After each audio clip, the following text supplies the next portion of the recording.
Okay,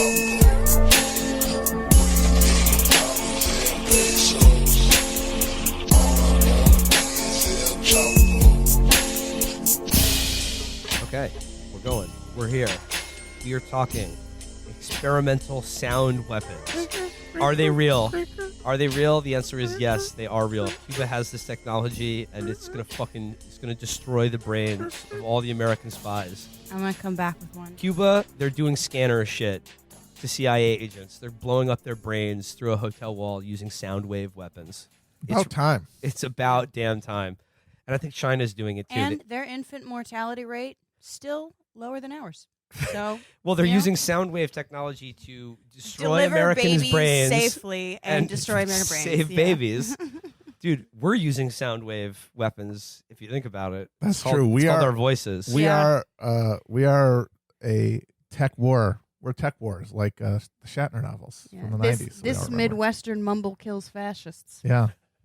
That nasal pitch, it resonates in your brain in such a way that it destroys your frontal lobe and your ability to resist communism. Well, gang, it's us. It's your Chapo. It is myself, Will Medicare, along with Amber and Matt for today's episode. Yeah. So we're chilling here. We're talking. I want to kick things off today with a quote for you guys. Today, we live in a world in which brain power is the new currency of success. Hashtag Julian 2020. We truly are living in the future that we've always dreamed of. Mm-hmm. I mean, okay, this is Julian Castro. Julian Society Castro. The bad Castro. He's thrown his hat into the ring for the Dems in 2020. There's going to be so many. Oh, boy. Yeah, a clown car worth. There's going to be so many of them. And he's kicking off with the phrase for his campaign. This is what he's like. This is my elevator pitch. Yeah. You got to grab them right away. What are we going to do? What are people going to respond to? Today, we live in a world in which brain power is the new currency of success. Knowledge is the penis of the mind. You know, every time they do one of these things, anytime they focus on intelligence or education. Education, do they ever think that like most people know someone and love someone very much who is stupid? Yeah. Like, what about my Most cousin? of us have dumb relatives that we love and we want them to be okay. and they're saying to you explicitly, they're shit out of luck. Yeah. Your dumb relatives will be picking garbage out of midden heaps. What about stupid people? People with lower amounts of brain power, they don't have any currency. They have no They're going to have no currency for the new success That's it, win they're fucked. world. Without brain power, perish as they should. That is the flip side of it. That's what they're saying. Yeah. It's funny because it's part of it is if you don't have a brain, you die. But the weird language of it also makes it sound like if you do have a brain, they're going to have the brain bug from Starship Troopers suck Right. it out of you Right. to power some monstrous machinery to keep fucking Jeff Bezos alive for another 300 years. Yeah. So your beloved dumb cousin who has third-degree burns on his leg from kicking a gasoline can while smoking, he's going to die. Your fate as the chosen is that you are going to be mined physically. It's like the a Matrix. resource. They stick the thing in your back of your skull and connect So you to everyone the wins. computerized hive. Everyone wins. It's wonderful. I can't wait to have my brain harvested. Well, I mean, not to do like the obvious, cliche thing here, but like, how many levels of neoliberalism are you on? Watch this. Yeah. Your brain power is literally part of like a market. Yeah. It's a currency in a market for success. Yeah. Mhm. That's what your thoughts and like innate Your human thought coins can be used to purchase creativity. Panera Bread sandwiches. Oh God, still one of the greatest. Well, Yeah. Out of this though, I did notice that one of the exciting, this is just, pablum, Oh, right? But like, and I mean, parenthetically, it's also based on empirically disproven theory about employment. Democrats have been running on this shit for 30 years. Clinton in '92 had a similar pitch about how, what you earn depends on what you know. I think that was the fucking line. And we know for a fact that's not true. After 2008, there was this big theory about how unemployment was going to be higher structurally because of a lack of a lack of education to meet people with employment opportunities, and there was nothing you could do with any other kind of stimulus or fiscal policy because there's just this education gap that's going to create a structurally higher unemployment. And guess what happened? They fucking did a ton of quantitative easing, flooded the system with cheap money, and the jobs were filled, and then unemployment went down. It's not true. It's a fundamentally false theory that they stick to because it's the only alternative to pitch people other than redistribution is to say, no, we'll give you education instead. Then you can redistribute yourself with your brain juice. Well, speaking of education, other than this, nonsense campaign slogan, I did see that Julian Castro signed on for a very exciting idea. It's called 2 free years of college. Whoa. So it's just I just love it. Like it's always half of everything. The negotiating position is just amazing. You go in you go in at 2, so maybe you get a semester at the end of the thing. Well, it's meant for community college or vocational school, right? Yeah. So what's the Louis bit where he said community college is where dreams are narrowed down? Yeah. Like that's what he's starting with. That's his bargaining point. He's starting very low. I think it says you could also apply it to a 4-year college, but once again, only the first 2 years. And then you're fucked. And then what if they just raise the price of the second 2 years because you're not paying for the first 2? It's just amazing because, as we say, these guys love to pat themselves on the back about how savvy they are and how they understand politics, but they don't understand the concept of an opening bid in negotiations. No. Because they're always the ones saying, well, we have to get things passed. If that's true, then when you start at 2 free years, then you're accepting you're not going to end there, right? Because you got to go through the sausage making machine, and yet they're always saying like, "How about $10 an hour minimum wage?" It's like motherfuckers. It's an opening goddamn hand. Matt, you had a great line. Like, okay, here's the new Democratic policy proposal: Medicare for all for everyone over 65. That's mind blowing. Yeah, they're going to run on that. Yeah. I mean, again, like early in the year, government's still in shutdown. Not much going on. I mean, other than just a system shuddering to a halt because of its fundamental. Yeah, but failure. But how much have you noticed in its Oh absence? no, of course not. You know, I mean, it was running on a skeleton crew. In fairness, I haven't been trying to fly. Apparently, that's kind of an app pain now. Well, I hope that all the TSA does go on strike and they keep the airports running and people realize that we don't actually need all this idiotic security theater at airports. Yeah, it's like when the NYPD got mad at de Blasio for not smooching their ass enough, and they said, fine, we're not going to arrest people for petty crimes. And then no one cared, and it was fine. Yeah. And then they just ended up doing it again because it's just what they love. Yeah. And they couldn't deny themselves any longer. Bedside just smelled a little bit like weed for a day, and they couldn't handle it. I mean, it sucks for the people who are literally going without a paycheck. Yeah, but longest government shutdown ever. But, as the government shuts down, people are looking to the future, like Julian Castro 2020. Yeah. And, the carousel of Democratic politicians, continues to add new members. Still waiting for a ticket to the ride is our sweet Bernard. Mm-hmm. And I think I would like to talk to you, Amber, Mm-hmm. about a piece you wrote for the Baffler this week that had tongues a wagon. Did it? I wouldn't know. It's called It's Bernie, Bitch. And whoever did the art for this is just on pure nightmare fuel. I actually, okay, so first of all. Are you responsible for this, Amber? Yes, I am. I am. Of course I am. Yeah, because I wanted to go with It's Bernie, Bitch. And then I said, well, I mean, people are going to accuse me of being a misogynist, which true, fair. Anyway, but I want to make sure that they get that it's a Britney Spears reference. So I gave them 2 options, and one was VMA's giant With boa the constrictor, python, I'm a slave for you, Bernie Spears. And the other one that they actually offered me was flight attendant Bernie Spears. And I had requested the snake. What Britney video? That's is That's that? toxic. That's But I don't toxic. think she says that in that song. She doesn't. She doesn't. But actually, it doesn't matter. Because that phrase isn't really associated with the iconic Britney moment.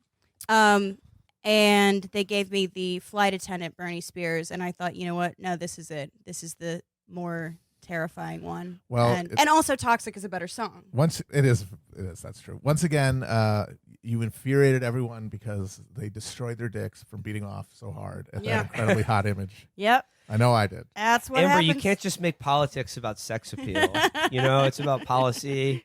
It's about people's real lives. It's not just about, like... It's not just, it's I not had to just sit in a flash. bathtub about, full of ice cubes. Titillating and... It's not just about wood or wooden. You know what I mean?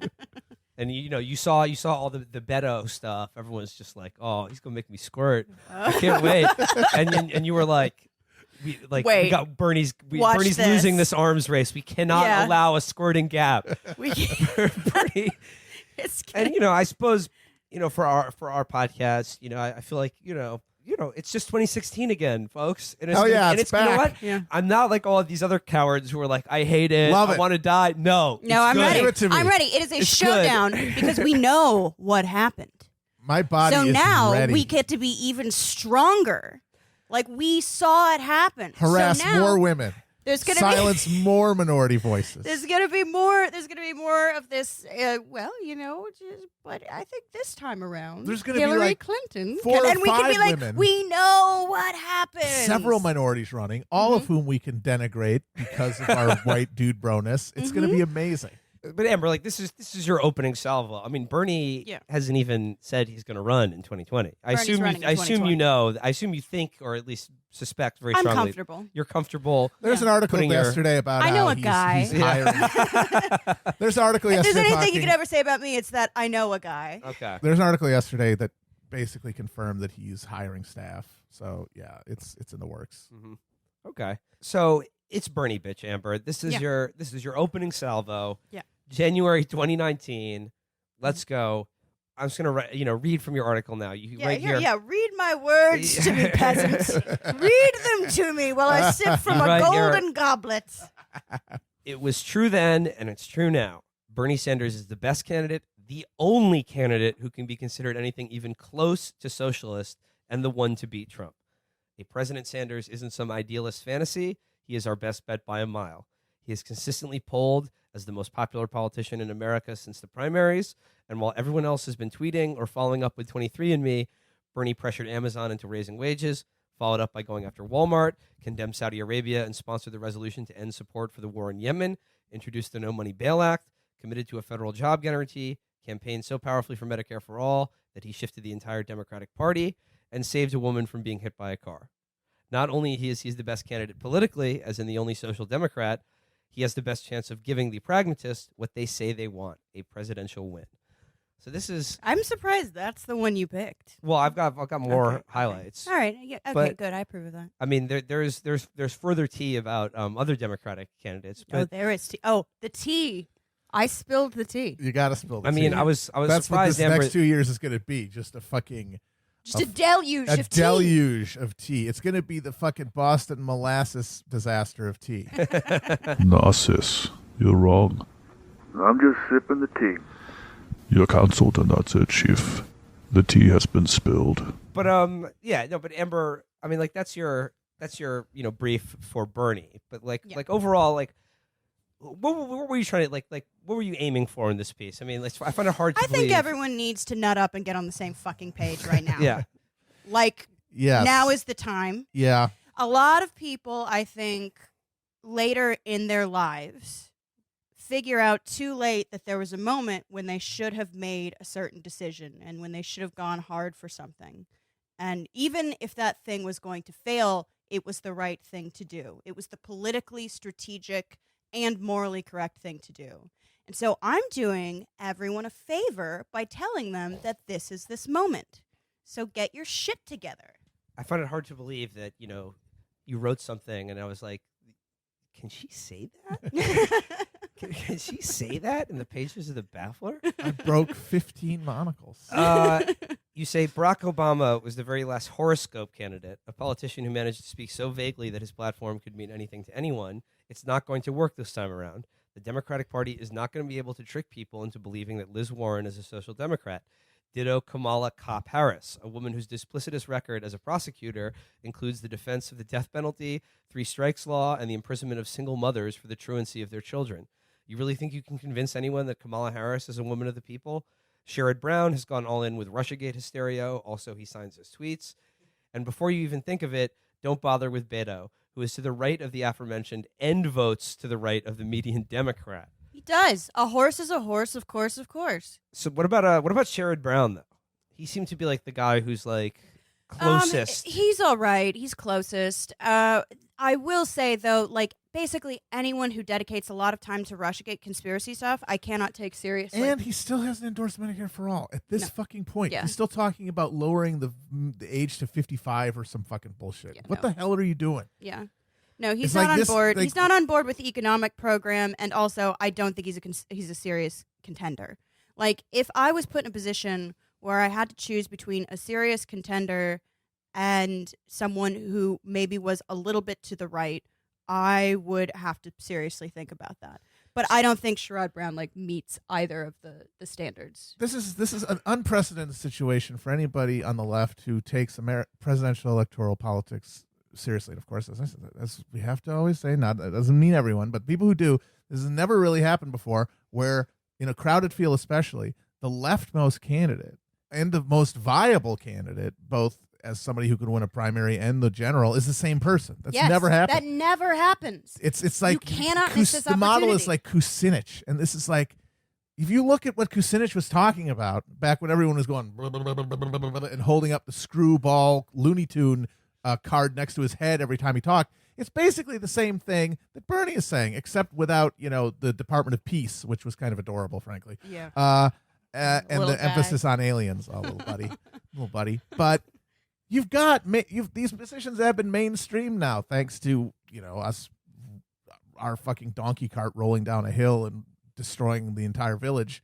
But that result of that is that it is this incredibly unique situation, and deciding that you need to be aloof from that, and you need to pretend that there's some sort of variety of options here, when if there's any hope here, it's to create a meaningful litmus test for candidates, only one of whom meets them, and then promote those ideas to the largest possible audience by having somebody run for and become president of the fucking United States.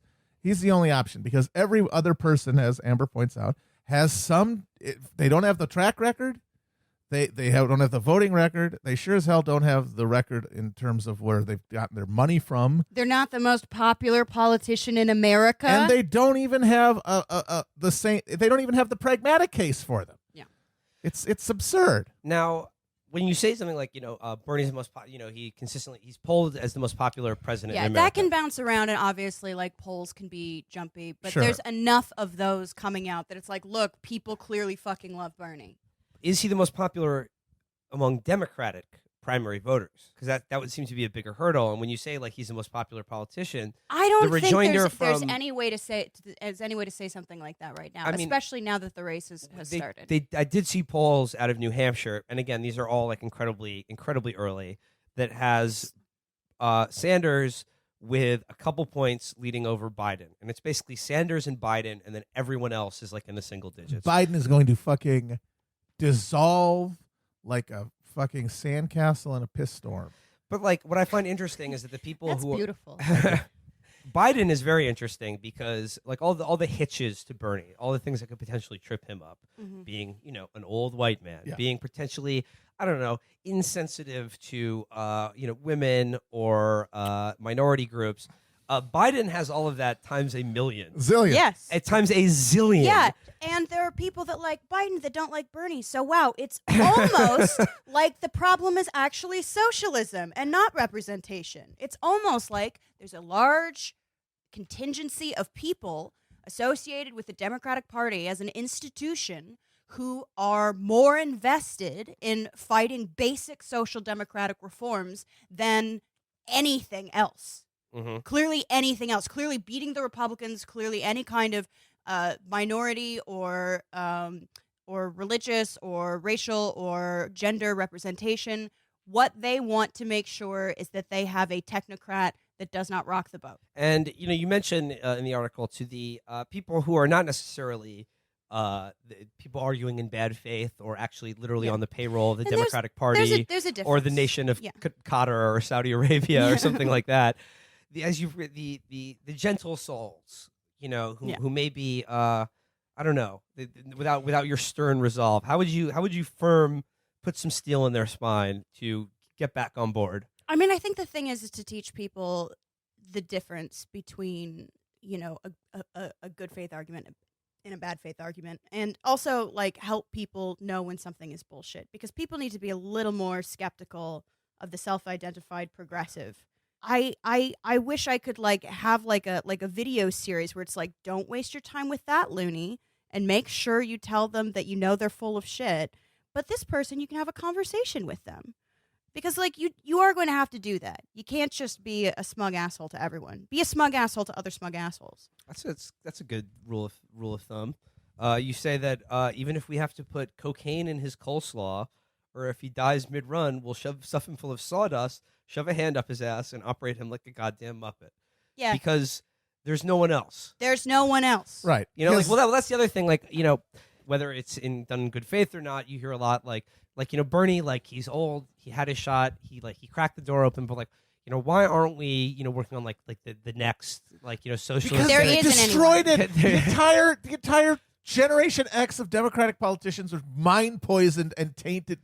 They came from bad earth, shitty soil, bad seeds. They're cursed. They're poisonous Beto. Because they came up in the world of the neoliberal Tina universe, where there was no alternative, and where tax credits and education shit is all that could be done. That was the horizon of the possible, and they came can't of age see at it. the end of history. At the end of history, they're in the cave, and if you try to show them outside of the cave, they'll try to kill you for being a wizard. Yeah. And it's like there is a young generation, but they're literally too young to run for president. say, That's why Beto looks like that. He's like one of those deep sea fish with the teeth. If you see a Beto, make sure he has 3 leaves instead of 4 before rubbing him all over your calves to stop them from cramping. Stop him from cramping. Yeah, I mean, like the obvious other answer would be AOC, but isn't she literally too She's young 29 years She's old. literally She's too too young. young She's to run a for president. one-term congresswoman. And like she Not even literally one term. just Barely, got there. yeah. She's all alone, and also we need her in Congress. And we need 1 million more of them everywhere. 1 million more AOCs in Congress and in the House and everything. And people say, well, you should be focusing on that instead of the presidency. But The presidency I'm sorry, is a big deal. what country do you think you live in? That's how Americans process politics. That's how you get a generation of people who see those policies and say, I'm going to run on that. And people who say, I want that. And you build up the alternative funding structures and the alternative organization structures that can challenge the Democratic Party as it exists. I just think it's obvious, Yeah. and we just need to keep pointing out that it's obvious. He's and you old, need to and that's keep having these conversations. That's not ideal. But, hey, he looks pretty spry to me. Yeah, he's definitely more spry than Donald Trump, Yeah. and he's actually president. That's true. His brain is melting in front of us. Yeah, Hillary Clinton has 300 diseases. She's She got has the dang fever. Yeah, she's the last person to have Saint Vitus dance. They tried to make her into a super soldier, but she just got sick from every single genetic mutation. She just has a light flu. That's her superpower. Well, I guess like the news came out the other week about like there's like some sexual harassment on the Bernie campaign, and they're gonna really use that. Like they're gonna nail that as far as it goes. But like at the same time, like there was already things in the Hillary campaign that it came out, and it's like, wow, what a surprise that like your opening shot of the year is a compendium of like Medium posts from 6 to 8 months ago, And also from these various women who were at different levels within the campaign of a huge campaign. Meanwhile, there was obviously also complaints from the Hillary campaign as well, because guess what? It's a sexist world. There's literally no place where there aren't sexist men, unless you just don't work with men. In which case, there's that Thinks lady who sells the period panties who made everyone drink a breast milk or whatever. Like, I'm sorry. Like, what the fuck does that have to do with Bernie? And that's your response, by the way. When people are like, well, what about on the campaign? What the fuck does that have to do with Bernie? There is a huge difference between the Hillary campaign harassment accusations and the Bernie ones, and it's that in the Hillary ones, Hillary personally intervened to protect the guy who'd been accused. Wasn't he like this yeah. kooky like faith Her advisor? faith advisor, Burns Strider. Burns No. Strider. Yes. No. Low tier Red Dead Redemption 2 character, No. Burns Strider, who was a handsy creep, and she knew, but she trusted him, and so she just moved him around. Like a Like fucking the Catholic Church. like a Catholic priest, yes.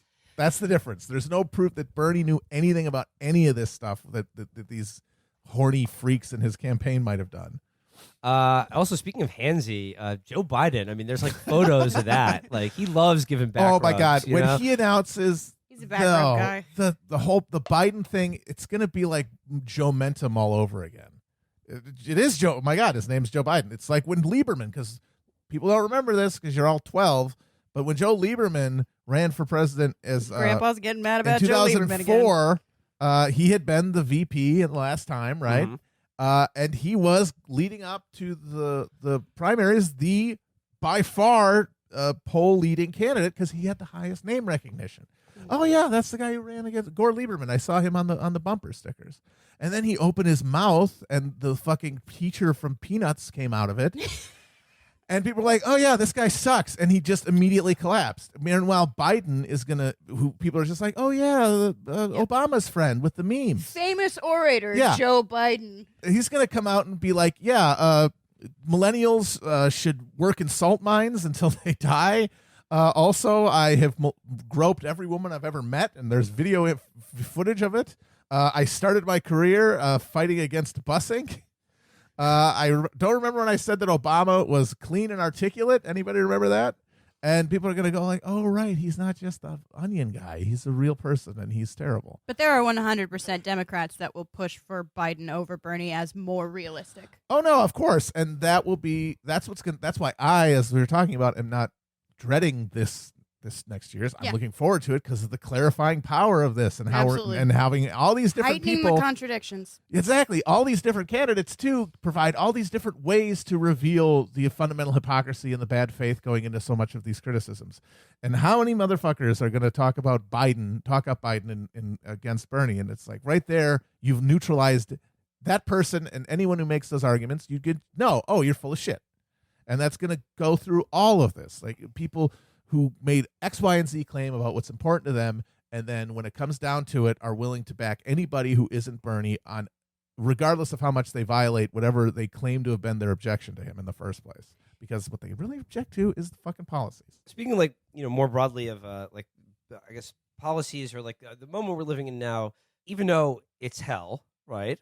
We're Mhm. definitely living in hell. At least we've drinks though. We've drinks, but like the fact that Donald Trump is president, I think has sort of like wedged open just a crack, just a little bit in like what is considered like Absolutely. like the it has hegemon- revealed like sort of the hegemonic crisis. politics. It has revealed the crisis of legitimacy in party politics. and of like for just better or worse. broadly speaking, like the liberal capitalist order, right? Mhm. Yeah. And I think people are noticing that certainly on the left, but they're also noticing it on the right.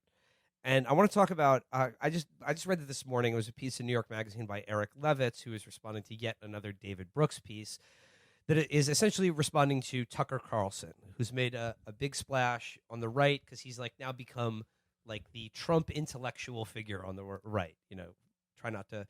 We're exercising our scoffing muscles today, Amber. Yes. So you can exercise your scoff at that. But like he had a big thing a while ago where he has opened up because he is now like the most popular pundit of like the Trump voting Yeah. MAGA chud, right? Yeah. I think because he's done this, he's like, oh, actually, people are miserable, and that's bad. And he wrote this book called Ship of Fools, which I haven't read, but I've read enough about it that essentially what he's doing is opening up on the right this idea that like, hey, like maybe capitalism like isn't all it's cracked up to be, or maybe it has produced negative outcomes. you insofar, got to be careful with that shit too, because Well- once the right well, starts talking like that, like exactly, you got to be very careful. And like what he's actually saying is that like, well, yeah, like maybe the government can do something to alleviate the things that capitalism has caused.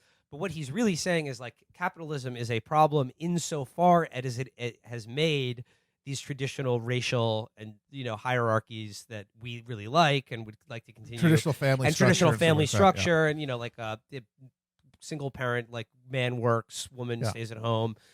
All of those things have declined dramatically since like the 1970s. But what he's saying is like capitalism is a problem only insofar as it Interferes doesn't with traditional deliver conservatism. the goods that we really want and care about, which are these things like, patriarchal family structure, racial hierarchy, and, like the sort of white America. It's the because people pointed this out, but the Trump thing when he started, people identified that it was a very nascent attempt by a fraudulent senile idiot to articulate a European style conservatism, but it didn't really have any ideological meat to it. It was just his brain synapses firing and what he knew the hogs responded to. And now Carlson is trying to actually give it intellectual like bones and sinew around it and an actual ideology as opposed to just a gesture. Capitalism is a problem because all these great markets and corporate dynamism and entrepreneurship. I guess they're finally starting to realize at the end of the day they don't give a fuck about like how white this country is or not. If anything, corporations have gotten more woke. Absolutely. And more outwardly liberal and tolerant in their messaging and it's advertising. completely and possible ideology. for capitalism to be colorblind. Yeah.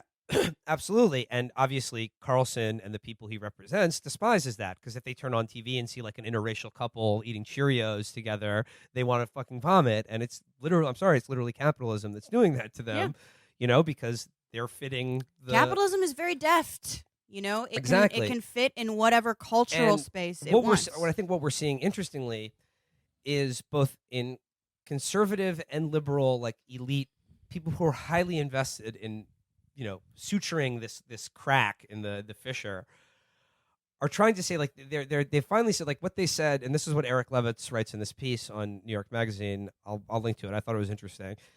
He's they used to be going into the conservative resurgence in the 80s, they could say no, it's the social liberalism that's the problem. That's what's causing the breakup. Money, capitalism, all the economy. That's all fine. Now, in an attempt to save it, because we've realized, as you were saying earlier, well, it's the jobs are back. It doesn't really depend, on moral or one way or the other, right? It'll still work, without a traditional conservative moral framework to undergird it. They don't need any of that shit. Is what they're realizing is that that now actually we're gonna have to save the whole thing. We're gonna have to start scolding our capitalist masters, and this is what David Brooks attempts to do. Is he says that we need a moral family structure because we basically well, they're going to get smacked down into irrelevance pretty quickly. Is better people in charge of it. And you know what? Liberals kind of believe that too, but just from a different, slightly different angle or perspective. But it's a meritocratic, technocratic. Exactly. That that all of the wealth produced by capitalism is great, and it's the most dynamic system, and the only way we can ever manage an economy or a society of this scale. But essentially, all the people, it's destroyed, and all the traditions and ways of life, and just quality of life continues to go down, and wages being stagnant. Actually, we just need more moral people in charge of it. Yeah. So we need a moral return to moral values both at the top and bottom. And conservatives now with David Brooks are even willing to say that of the captains and princes of industry, which they never used to touch. But again, the idea that this door has been wedged open, it goes both ways in terms of what's going to come through that opening. Yeah. Well, it's a cliche to say oh, well, the Democratic Party is the left wing of capital or whatever, but it is. And the success of, I don't even want to say Trump as an institution because that makes it sound like he had more coherent political program than he ever did, but the success of Trumpism or whatever as a social movement just it completely undermined both the Republican and Democratic Party. It's amazing. He is, to quote our hero Nassim Taleb, it was the black swan because a guy with his degree of independent resources and fame had an independent base of operation to talk to the people with, which means that he did not have to sign up to any of the orthodoxies of the Republican Party. He disrupted. And then that meant he was able to say things no Republican who came up through the regular system could say. And so that made people start thinking, hey, you know what? You're right. This hasn't really worked for us. This trade system hasn't worked. Capitalism hasn't worked. Now, of course, he's governed the way he just as a bog standard Republican, because that's the people who are in power, and he doesn't have any of the actual. He doesn't have real ideology or the desire to really carry anything out, except for this childish obsession with the wall that he has because he's a baby and it's about his ego. And so all he's really done is tax cuts, which they would have done anyway. But it has opened this Pandora's box of possibility. And this is the thing. The Democrats, the liberals are if this is the new array where there's a populist Republican Party, they will absolutely become the party of woke capitalism. And in fact, browbeat anyone on the left who criticizes capitalism by saying, you sound like Republicans. You sound like Trump. You sound like Tucker Carlson. Oh, I've literally, by the way, already seen that. I remember Jacobin writer Megan Day wrote something about the decline of cities, because there's this really good Robert Fitch book, I think, The Assassination of New York City. It's about how, you could apply it to most cities, actually, even across the world, about how the fire economies have replaced, manufacturing, and to have a strong working class base in a city, you need manufacturing. And you need good working class jobs. It can't just be fucking real estate and finance.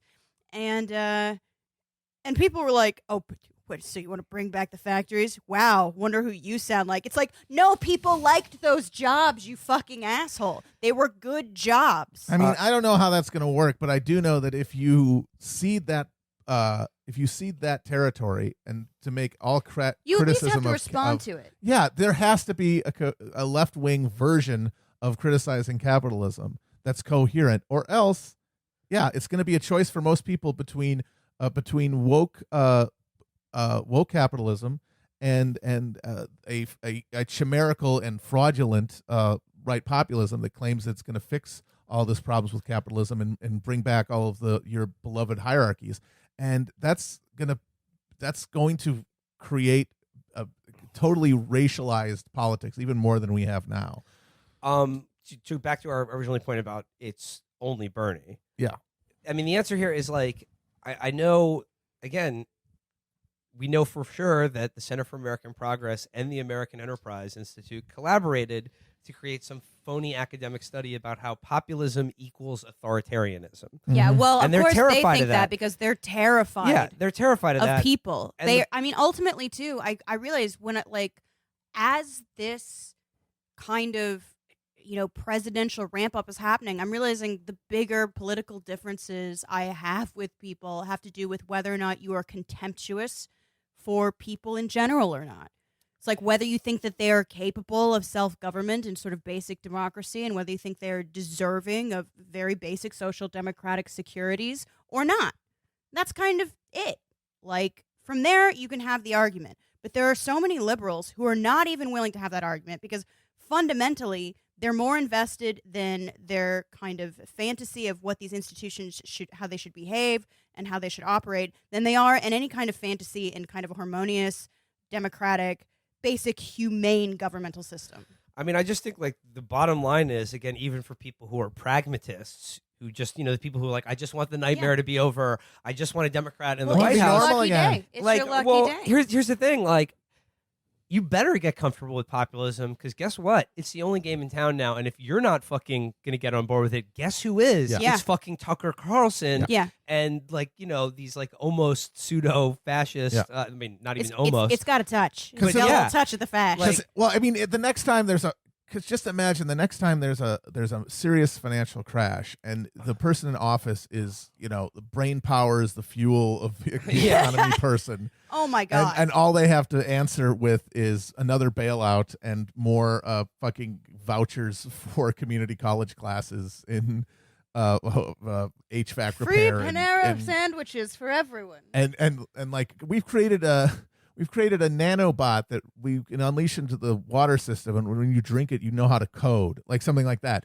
If that's the alternative to some rampaging, hooting fascism that says we need to bring these malefactors of great wealth, as FDR used to call them, into heel, and along with that, smuggle in a ton of horrifying revanchist racial and gender concepts, you're going to find that those things that are so appealing on television, and make you feel so good to represent these values are really thin on the ground because they don't help people not starve.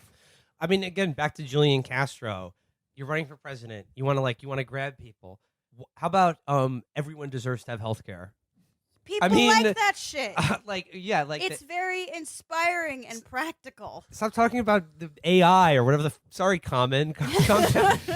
You know, well, he's going to be our first. He apparently is saying first Medicare for all, and that is rapper. interesting because it is now. But the problem is, this is where the rubber really hits the road. For the long time, the question was making that first something that wasn't met with instinctive revulsion, like when Hillary Clinton spit blood and foam and adrenochrome out of her mouth when she even heard the phrase and said, "It's never ever happening."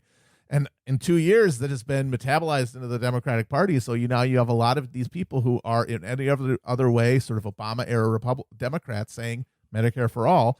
So this is where what that means now becomes the real terrain of argument. What is Medicare for all? Is it a slogan, or does it mean a genuine decommodification of healthcare?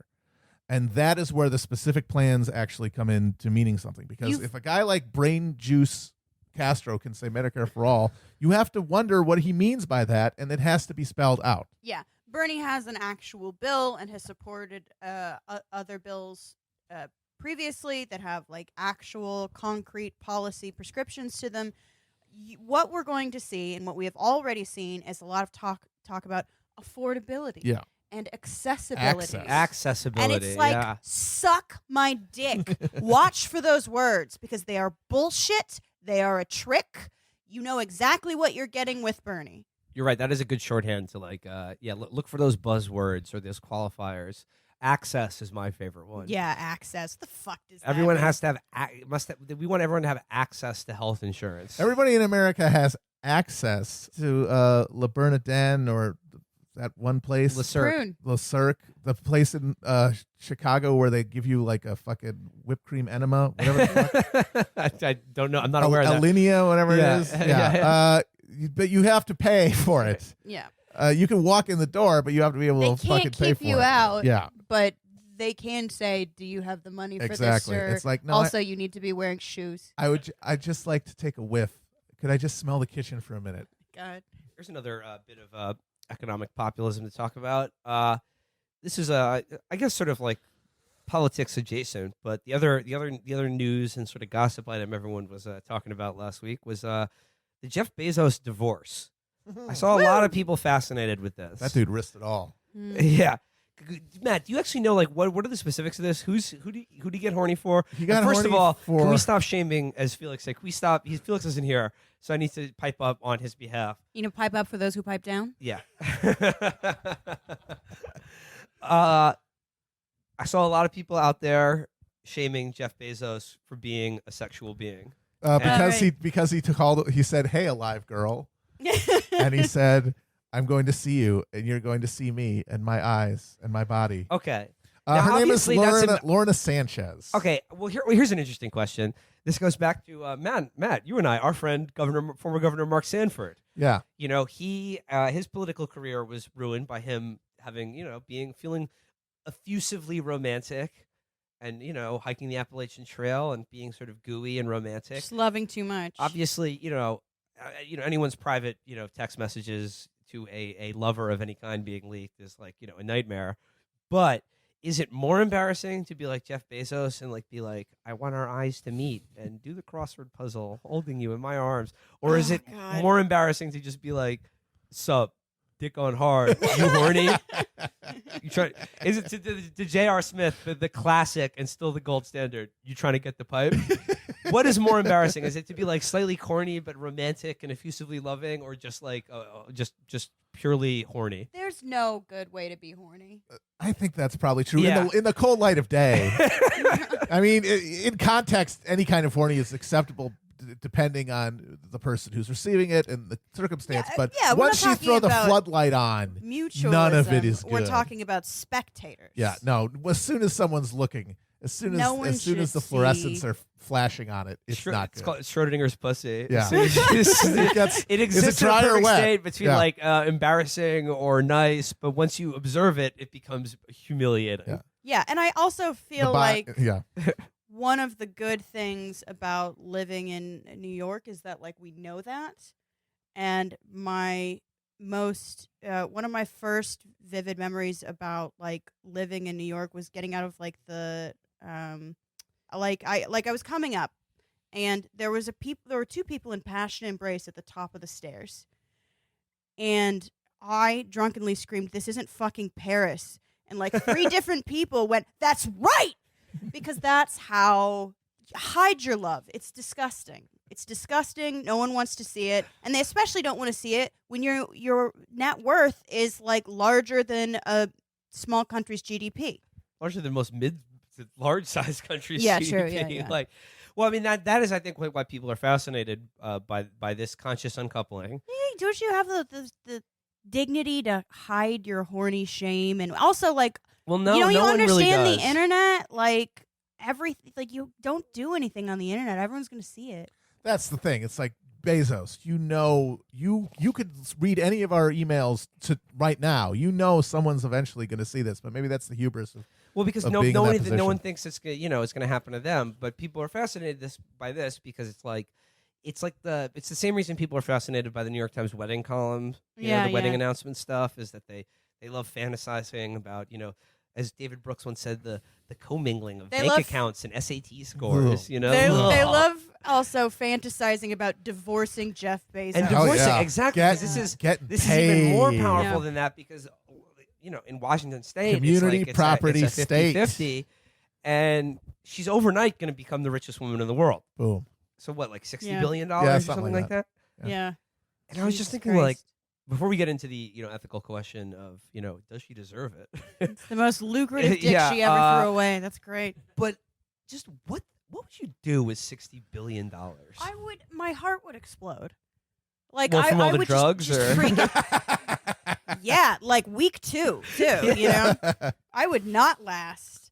It's actually like, I don't know how you could remain sane. Yeah. There's no way. Get me like, the coke people that killed shouldn't Belushi. Have. No, you'd have to give it all away immediately, Yeah. like Brewster's Million style. Yeah. Like do a contest of different people come to you with different ideas, and like Shark Tank? yeah, exactly, but for good, as Mhm. opposed to like a machine that jerks you off while you're watching sports or whatever the hell. I've never watched that. Show. I'm buying. I'm buying in on that. Mark Cuban, Dallas Mavericks. See, I thought if I had $60 billion, like, I mean, it's just like, yeah, you could be your own government, basically. And what I would do, I mean, they are. is I would create. He is his own government. I would create, and I'm sure rich people already have versions of this, but I would create like on some like oil derrick and like, or some like oil platform in international waters, sort of like Metal Gear Solid. Yeah. I would create my own private anti-CIA as sort of like a good intelligence and mercenary force. So you would make the QAnon thing real. Like Yeah. you'd create a Mhm. white hat intelligence Yes. department to fight Mhm. the black hats. Yeah, kind of. That's But good. I would use it to like basically just do like ops and compromat, and not like You just want to make assassinate Spy anyone. versus Spy comics real. Not like not like assassinations or anything like that. But like Something in just your eye just there. embarrass and people I don't like. That would be cool. And The having vindictiveness would be very An Or like, NSA, like the like a- Terry Southern's Magic Christian, just to do like insanely yeah. elaborate pranks on people I hate. I mean, you'd probably get a lot of value if you just did what WikiLeaks did before Julian Assange went nuts in the cupboard, and create a independent NSA and just hack the fuck out of everything. Yeah, that's what I mean. And Like, get all that. just steal stuff everyone's out of it. private shit, Yeah. dump it all out Yeah. there, and see how long it would take before they just like shot a missile at the Goldman fucking Sachs yeah. out there, Bank of America, HSBC, fucking the Pentagon. All I would of it. create like also create like fake conservative think tanks and just try to lure all the people we've done reading series into some sort of like plush, like corporate, offer them like, hey, here's $30,000 to come talk about, excellence in business and America's founding fathers, the founding values. the that made this founding country values great. of thrift and diligence Yeah. or whatever, but then do like a Magic Christian thing where like everyone else in attendance is like the dregs of Arkham Asylum or something like Right. that on a cruise ship, so they can't leave. I was thinking on a cruise ship, and you just park it next to Somalia and wait. No, I would do try to do like Bane type shit. You know, Yeah. I would try to create my own nuclear weapon because that would be honestly that's your hedge against the drone strikes happening. That's true, because Right. they would kill you. They would for sure kill Yeah. you. Yeah. So I would try to buy. Fuck buying. With $60 billion, I'm creating my own nuclear program. Yeah. I'm doing it in secret. I'm doing it like miles underground, like Iran does. So you Right, yeah. can't be bombed. Yeah. I'm creating a nuke. I'm putting it on a dead man switch to my heartbeat. Like Martin Sheen and Spawn. Yeah. And from there, we can start having some real fun. Oh my God, yeah. Damn, let's do it. You just gotta. I would just all right, so OD that on means you weed, have too. to seduce MacKenzie Bezos and then divorce her. There you go. So that's Well, the then thing. I'd But only you get have to $30 do billion. it- That's so. still a good Then you have start. to do it in that state too. Washington. Yeah. I Well, think no, New York is also. Which anywhere is the that's community least property. sexy state. Yeah. though. Anywhere that's community property, very and make plaid sure there's state. no prenup. Okay, I would also with just No, you get 30, and then you go to Vegas and put it on black, and then you're back to 60. That's how it works. I got a system. Yeah. I would also do like indecent proposal stuff to people I hate. I'd be like, here's $1 billion. Let's make it happen. And just make them betray their families and sell their soul to me for laughs. You know? I'm not Yeah. even saying I would actually have God. sex with their wives. I would The just thing is, like, Will's the nicest one of us, but he I has guess hidden not. darkness. Now we're finding out. well, Yeah. when you get money, it opens the abyss in front Oh, of you. true. Yeah. And into it goes everything. I forgot about the abyss. Yeah. Into it just creates, it's just like possibility is also, Yeah, this is what I mean. the black hole. OD you know? on a drug that only billionaires get. Yes. Too. Oh, that's the other thing. I'd immediately get access to the sex and drugs that only rich people know Oh, yeah, of about course. and are allowed to have. Yeah, Yeah. you get to fuck the gray alien they have at Area 51. that fucking dog star pussy. Holy shit. It's off the chain. Or like Ozymandias, maybe stage a fake alien attack and use it to do world peace. Mhm. I would, inspired by your idea of creating the white hat intelligence department, I would get to the bottom of Pizzagate. I would. Someone needs Ooh. to. I Yeah. mean, not the fake one, but like I would like put a team, like real hitters on Nick like Mullen. Epstein and those guys, and I would follow them until they revealed their secrets, and like I would tap their phones and I would hack all of their private communications. I would get, because you know who they are. Yeah. You know who goes. And the everyone on world that is plane, ruled by wealthy pedophiles. right? That Everyone part on is that true. plane gets the full investigative treatment, 24-hour surveillance, total penetration of their communications. There's a word. And yeah, until it's all revealed, and then you just fucking you put it out there. Of course, it probably wouldn't matter. That's what we've realized at this point. But that's when the private drone army comes in. Okay, well, what about Mackenzie though? What's she gonna do? Probably like create some like nonprofit to privatize public education. Yeah, you know, like probably. what all Well, rich she's people the do. homeschool mom. She's gonna. She is. Yeah. Did they homeschool? Yes. I think she's gonna get her groove back. With 60, can you imagine how much groove you could get back Oh with my $60 God. billion She's gonna dollars? start dating the guy from Maroon 5 or Yeah, something. like- seriously, anyone. Yeah. It's like she could just like watch a movie and then order somebody like a fucking takeout pizza. It's like she's like, ooh, Fassbender, my room tomorrow. 5 o'clock. he can't say no. He can't. Oh, that's another good idea. I would pay Michael Fassbender and James McAvoy to come perform X-Men First Class for me. or just watch it with me. Yeah. Just like hang hang out on the couch. Hang out. Dude, I would get celebrities to do hot couch bullshit with me. Oh my and God. watch their movies, like a live DVD commentary, and just like smoke weed and like look at my Yeah. my iguana terrarium that's the size of Rhode Island or something. Yeah, Hire Tom Hardy to just do all of his voices. Just hang out Well, with he has you. one voice. It's and just kind of do- grumble. No, you got the Bane voice. You've got the Venom voice. You've got the Eddie Brock voice. I would just have him do all of his wacky voices. I'd I hire would have Tom him Hardy. walk around and be Venom to me I'd hire Tom Hardy to just like carry me places. Yeah, I'd do that too. in a little papoose. Yeah, exactly. Yeah, that'd be nice. Like more like Master Blaster. Yeah. He's like, all right, you okay, Will? He's like, I'm doing good here, Tom. Just keep going. He's a Yeah. beautiful We're going to my bimbo. lawyer's office next. He's a beautiful bimbo, and we love him. yeah. Yeah, I love it. Dude, let's make this happen. Let's make dude. it happen. Yeah, Let's get that yeah, paper. go ahead. All Let's right. get that paper. Who's gonna do it though? Who's You gonna know, marry Mackenzie? patrons out there, we got a ways to go. Yeah, We got a ways to go before we get to $60 billion. But again, here's the funny part. I mean, obviously, I saw the Jill Flipovic in The Guardian. You know, her take was like, I hope she gets half of the money, and not only that, she deserves it. Because we have the same highlights. And I identify with her. And you know what I'd say that is like, obviously, like in the context of, you know, a divorce or whatever, like, yeah, like, you know, legally she deserves it. That's not a divorce. Okay. People who are like that, like they don't have marriages, they don't have divorces, they don't have children. Everything is an asset or a project.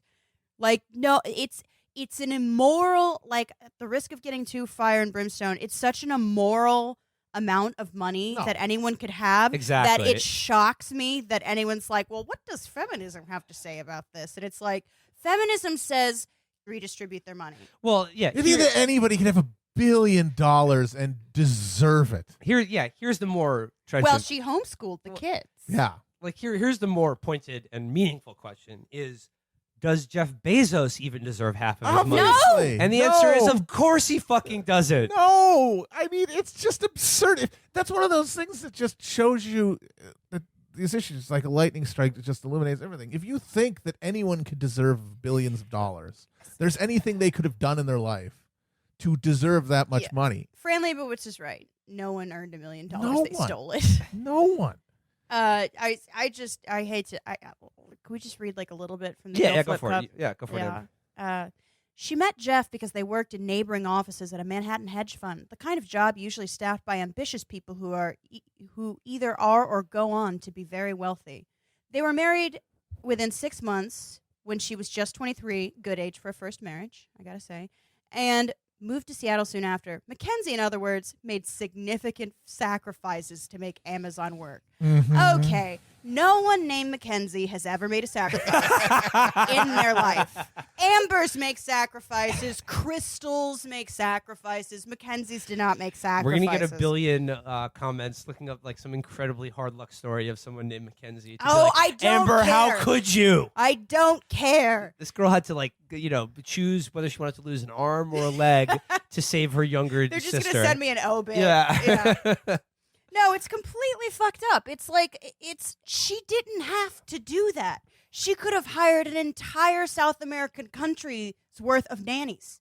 And she didn't. Like, this was not a sacrifice. She didn't make a sacrifice. She made a choice. When you have that much money, it's not a sacrifice. It's a choice. Yeah, that's a good point. When you're that wealthy, like, there's no such thing as like a personal sacrifice. It's not a sacrifice. You might also consider the possibility that maybe she's just one of those weird freaks that wants to homeschool her kids about AI or whatever. Like, it was clearly not a sacrifice. She wasn't like bought on the fucking slave market either. Yeah, it's like, not this Melania is a woman Trump. who I mean, was come a on. fucking like hedge fund. See, there you go. Like, Melania has made a sacrifice. If he did have billions of dollars and she divorced him and got half, that's like the only person I could maybe see an argument maybe have deserving it because.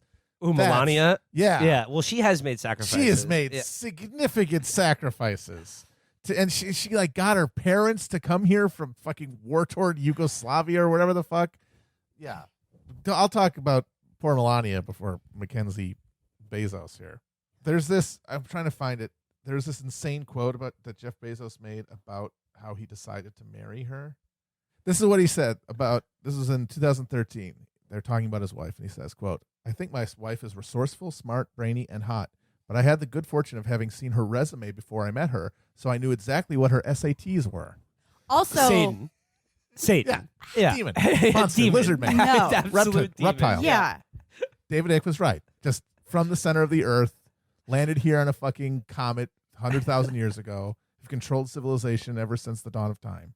Yeah, nobody deserves No, of course $1 billion. not. Come on. Get out of here. I'm going to be If charitable. you're No one operating deserves from that $1 assumption, billion. if you're operating off of the assumption that kind of money can be earned, that it's not theft of people's surplus labor just as the basic thing. I mean, forgetting about Amazon, It's actually which we know is horrifying. because even if they were treating them better than they do, and we know they treat them as basically chattel, even if there was Surplus value. even if there was a fucking more bathroom breaks and a 401k, they're still fucking exploiting people's surplus labor, and they're doing it in a hyper aggressive fashion that allows them to have this absurd amount of money in the first place. And if your assumption is that can be worthwhile, especially since what's the big innovation here? You just get stuff delivered to your house. Yeah, it's like, hey, if you send things through the mail, the post office, they have to use it. They have to send it. Like, that's the innovation. Yeah. That's the genius insight. That's the thing that broke the world open and made him earn all of this. What these guys are really like good at, or like to the extent to which they can be like described as, I don't know, visionaries or geniuses or whatever, is that they're geniuses in marketing.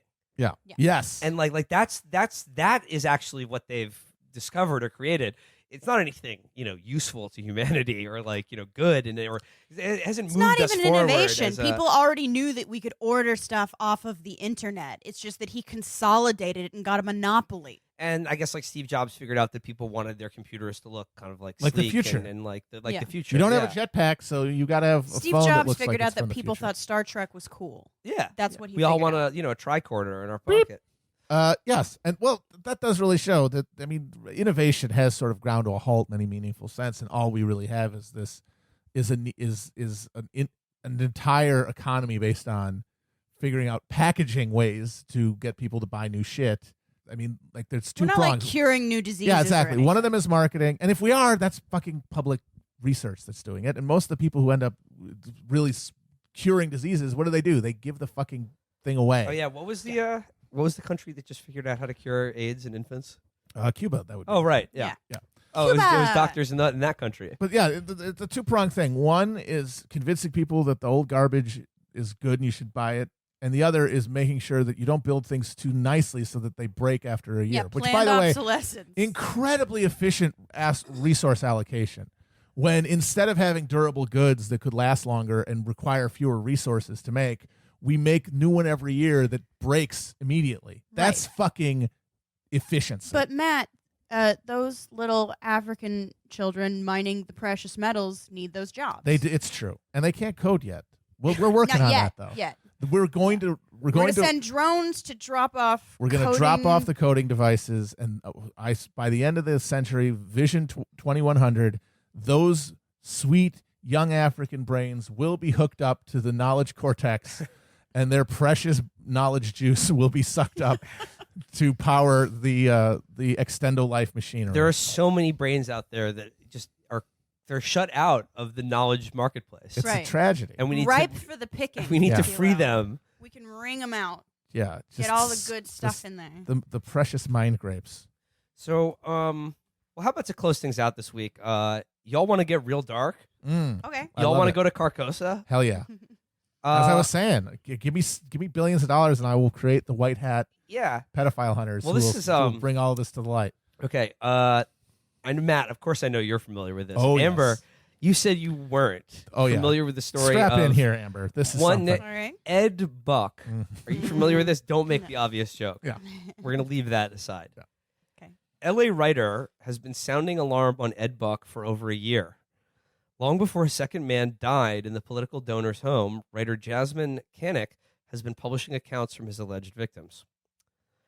When authorities in Los Angeles found Timothy Dean dead in the apartment of Ed Buck, a Democratic activist and campaign donor, early Monday morning, Jasmine Kanek was not surprised. Just 6 months ago, Kanek had posted a warning on Twitter that something like this might happen. Quote, if another young, black, gay man overdoses or worse, dies at Democratic donor Ed Buck's apartment, it's going to be the fault of the sheriff's department and LA district attorney for not stopping him when they had the opportunity to, Kanek wrote on Twitter in late July. Wouldn't you note it? That's exactly what happened as this is setting up. And basically, in the spirit of about a half a year, two very young gay black men who are like basically homeless have died of OD'd from a drug overdose in this guy's apartment. Mm-hmm. And the second one just happened. Yep. In July 2017, Gemel Moore, a 26-year-old black man, died from a methamphetamine overdose in Buck's apartment. Shortly afterward, Kanek followed a tip from a colleague and reached out to Moore's friends and family, who had discovered a journal among the possessions returned with Moore's body. They were disturbed by what they said they found. Moore's journal said that Buck got him hooked on meth and had drugged him against his will. Since Moore's death, Kanek has collected a trove of information in an attempt to make the case that Ed Buck is a predator who preys on down on their luck black men by inviting them into his apartment and suggesting they try methamphetamine injections or slamming. Kanek, 41, an award-winning social commentator and former congressional press secretary, started to investigate Buck just a few weeks after Moore's death. Kanek said a tip from a colleague led her to look into the prominent political activist. Letitia Nixon, Moore's mother, told Kanek she had a lot of concerns and was not getting a lot of answers from the authority. We started to figure out there was a pattern in practice where he solicited and went after young, gay, black men, usually men who were homeless, HIV positive, and were in need of food or money, Kanek said, citing in-person interviews he conducted published with people who said they had met Buck for sex and drugs. Not all of these men were on drugs when they met Ed Buck, Kanek added, but Ed Buck got them on drugs. So this is now two people fitting the same profile who have died in exactly the same way in this guy's house in L.A. And in neither case has charge has been filed. No. The first time they just chalked it up to an accident, and at this point it doesn't seem like there's any indication that they're going to charge him this time either. Just like, whoops. Listen to this. Ashley Marie Preston, a transgender activist and former board member of the Stonewall Democratic Club of Los Angeles, said she and Ed Buck were friends temporarily during their time on the board.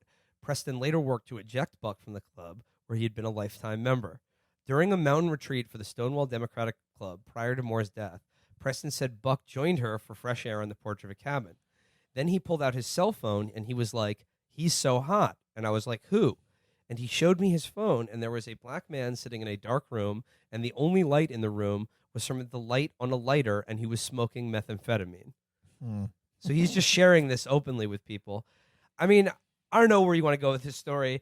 This shit is super dark, and this guy has not been charged with any crime. And when I saw this story happen, the news account said, prominent Democratic donor linked to, second drug overdose death in his house. And I saw one of those, I forget who, but one of these, Democratic Party people were like, wow, really irresponsible of you to say that it's a Democratic donor. This guy wouldn't even be in the top 20 donors in California. Yeah. This guy's a nobody, We whatever. have Minor way donors. richer creeps. And then in that we have same thread, guys who eat children's brains like in fucking Hannibal. someone immediately just posted a picture of him shaking hands with Hillary Clinton. So it's just like, well, I understand if you donate $10,000, you can do that. You can just get the Yeah. meet and greet sure. or whatever. But still kind of odd, insanely depraved. This guy is a legitimate psycho who's now killed two people. Yep. And probably not top 50 psycho creeps. Probably even in the California Democratic Party. Yeah. There's That probably a state guy. alone. There's probably a guy who goes to Indonesia to hunt people with blow darts or something. Yeah, I mean, the real high money shit doesn't occur in the U.S. border. Oh, no. You got to get elsewhere for that stuff. So some people, when they have money, they dream of smoking weed with Tom Hardy. Yeah. Having him maybe massage me a little bit. A Or little roughhousing. a little wrestling, Wrestle. maybe. Yeah. We'll wrestle. Doing the Venom voice while he wrestles me. Yeah. Pretending that he's Venom, living inside me and talking to me. Giving you the goop. Yeah, getting gooped up, Tom Hardy. And, some people do shit that's even more depraved than that. Yeah. Some people point groom is- the homeless to overdose from meth for a money. hobby. Money and power are evil. And she shouldn't have them. Are evil. You can't. And this goes back to this is where I'm taking it all full circle here. This is to the original point that Eric Levitz makes in his piece about how people are trying to salvage, the people who run capitalism by being if only they were just better people. And the answer is we don't need better elites. We don't need elites. Yeah. Or we need elites It's to bad. have far less power. Yeah. And way that's less the thing. money we need for way, the love way of less. Christ. Well, the two go hand Capital. in hand. It's Yeah. insane. The two go hand in hand. We got to take away a lot of their money and create the institutions that are, guess what, a counter to them, which are labor unions. That's Yeah. labor unions and things working-class like that. institutions. And working class politics and power is that. Again, politics is the solution to political problems. And the political problem that we face in this country is that too few people have way too much fucking money and power, and they're all literal psychos. Yeah, they're blood who drinking are maniacs. not just killing, individual people, but literally All of working us. all life to end all life Yeah. on the planet. Yeah. Exxon tomorrow. Exxon knew that we were headed towards doom with climate change 40 years ago and said, well, let's not let that get out. Fucking Johnson & Johnson was, oh yeah, there's asbestos in your talcum powder. People are going to get cancer. Well, we'll put that one at the bottom of the pile. And these are the people who are supposed to be better. All right, fine. The guy gets in there and he says, wait a minute. We shouldn't be giving people talcum powder with asbestos in it. And they're like, that's nice. And you know how much it's going to cost not to do that? And then he's gone. And then they're going to get a guy who's willing to do that. And guess what? He probably hunts people for sport. Yep. And again, the answer to when you see weird stories about a guy who's preying on young and vulnerable people and making them inject meth until they literally fucking die, and then get away with it. Obviously, the conspiracy angle is the tempting one, as we've talked about before. It's the sort of literary one. It's the one that's fun, and it has like a narrative. Yeah. And it like we intuit something about it, immediately. The answer, of course, is that it's not conspiracy; it's politics, And it's out and the in the open. And the political problem, again, is that people like Jeff Bezos are allowed to have $60 billion fucking dollars to even cough up in a divorce in the first place. Right. There's no conspiracy to that. It's right there. And That's such a 90s thing. And there was a I remember some Portlandia joke when some guy was like, one of the Armisen characters was like, no, I don't own a car. Did you know that all cars are made by a corporation? Like, it's this very 90s thing that I feel like people are still kind of stuck in. And it's like, no, it's not a secret. Yeah. The fantasy of conspiracy theory isn't even really that there are evil people controlling things. It's that they have to be secret about it, or that there's some way that they would be brought down if it was revealed, because it's all in the open. Right. It doesn't matter. Yeah. You have to bring them down by organizing countervailing institutions. But it is very appealing to think, once they're revealed, their power will just dissipate. But the institutions that brought them to that level will still persist, and they're the institutions that are going to adjudicate their guilt or innocence, and that means that sunlight is not going to do the job because it's all sunlight happening is actually not the best disinfectant. Bleach and fire are really good, though. Fantastic. It's great. And, it's not to score points on the Democrats. This is just to well, yes, it is, obviously. Of course. But, always do that. Yeah, obviously. But QAnon or MAGA people will be like, oh, it's proof they're all gay, sex predator, degenerate sickos, and it's just like, Dennis Astor was the longest serving Speaker of the House ever, and he was a Republican, and Margaret Thatcher, the queen goddess of the conservative movement, the Diane to Ronald Reagan's Sam, had pedophiles in her cabinet that she knew about and protected the entire time she was which prime minister. Apparently you can't even write about in England. Yeah. No, you can't. I love those libel laws they got over there. Not even that, scarier shit than that. Yeah, no, mailing shit to your family kind of shit. Oh, right, shit. I heard about that. Yeah. Well, anyway, we're not in England. Hopefully we'll be there soon, though. Yeah.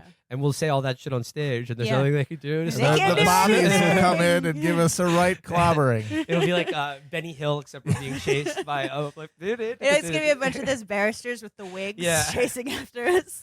Well, actually, we do hope to be in England soon. That's a little, giving a little news there. It's going to happen. Wink, it's going to wink. happen, folks. Yeah, nudge, nudge, wink, wink. The UK, maybe. So, yeah, that about does it for us this week. I'd just like to plug again, the Chapo store is now live. We have a selection of T-shirts there for you to peruse. And like I said, it's for dads, grads, trads, and chads. Yes. And chads. Not virgins. No virgins. No virgins allowed. Shop.chapotraphhouse.com. God, Matt? that's a very Bob Loblaw kind of shop. Chop. The shop. Okay. On behalf of me, Will Menaker, Amber, and Matt,